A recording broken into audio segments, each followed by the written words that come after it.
আসসালামু আলাইকুম ভিউয়ার্স, কক্সবাজার ভ্রমণের দ্বিতীয় পর্বে আপনাদের স্বাগত জানাচ্ছি। আজ আমরা কক্সবাজার মেরিন ড্রাইভ ধরে ভ্রমণ করা সহ কক্সবাজারের হিমছড়ি, ইনানি, কাঁকড়া বিচ এবং অন্যান্য বেশ কিছু স্থান ভ্রমণের বিষয়ে তথ্যাদি আপনাদের সামনে তুলে ধরব। কক্সবাজার সদর থেকে টেকনাফ পর্যন্ত প্রায় ৮০ কিলোমিটার পর্যন্ত বিস্তৃত মেরিন ড্রাইভ সড়ক।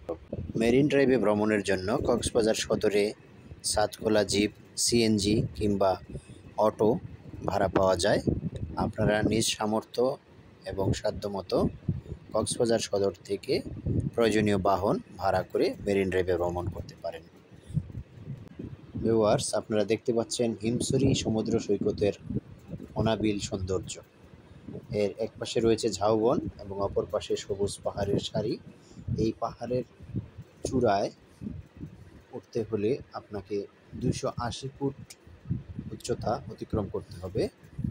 যাদের হৃৎপিণ্ড দুর্বল তাদেরকে আমি পরামর্শ দিব এই পাহাড়ে আরোহণ না করার জন্য। এখানে রয়েছে একটি জলপ্রপাত এবং ইকো পার্ক।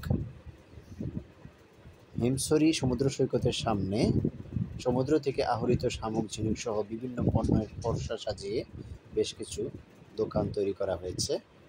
হিমছড়ি কক্সবাজার সদর থেকে 12 কিলোমিটার দূরে অবস্থিত। হিমছড়ি থেকে পরবর্তীতে আপনারা যেতে পারবেন কাঁকড়া সমুদ্র সৈকত। এটি উখিয়া উপজেলায় অবস্থিত। এখানে লাল কাঁকড়ার দৌড়াদৌড়ি দেখতে পাবেন। এছাড়া সারি সারি নিমগ্ন ঝাউবন রয়েছে।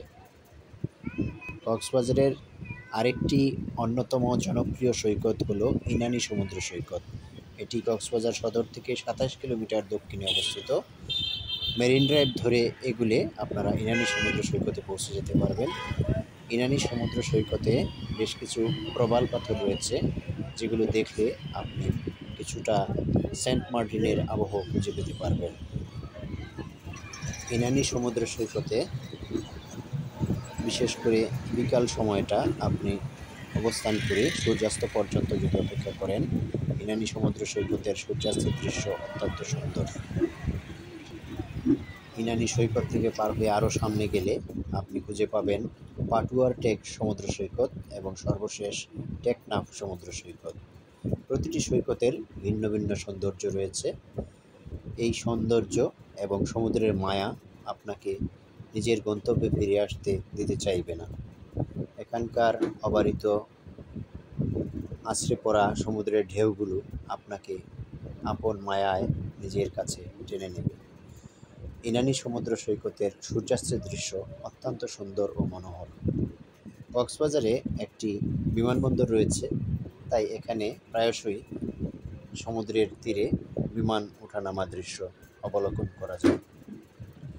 কক্সবাজারের চকরিয়া উপজেলার ডুলা হাজরা নামক স্থানে বাংলাদেশের প্রথম সাফারি পার্কটি অবস্থিত। এখানে বন্যপ্রাণীর অভয়াশ্রম রয়েছে, যেখানে গেলে আপনারা বিভিন্ন বন্যপ্রাণী দেখতে পাবেন। এছাড়া রামু উপজেলায় রয়েছে বৌদ্ধ মন্দির। আমাদের ভিডিও দেখার জন্য সবাইকে আন্তরিক ধন্যবাদ। আল্লাহ হাফেজ।